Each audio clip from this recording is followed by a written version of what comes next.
Hi folks, my name is Fred. Welcome to my channel.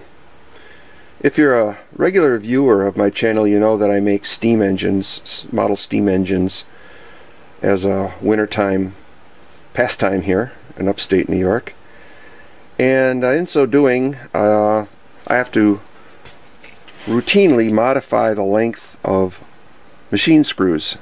I typically will buy a long, like this is a number 6, I'll buy a number 6 cap head screw that's quite long, and if I need a number 6 screw that's shorter, I'll cut it off.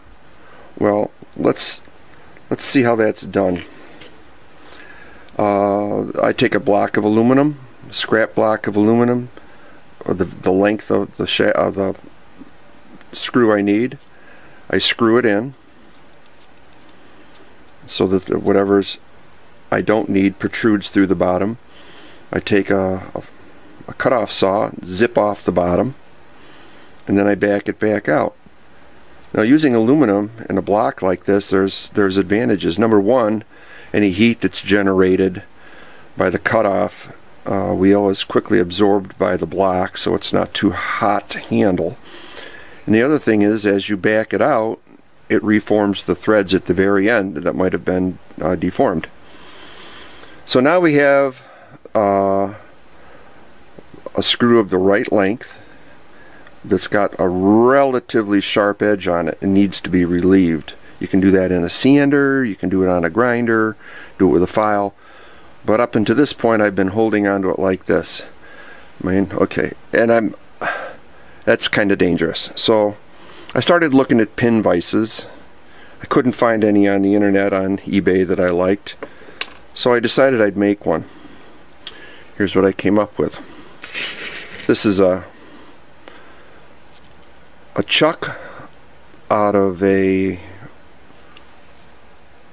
Dremel tool, a piece of 6061 that I turned down, bored a hole, put a set screw in it, put some knurling on it so I could hold onto it, and then now I just put the screw into the chuck, reef it up, and now I've got a very rigid, safe way to hold the screw.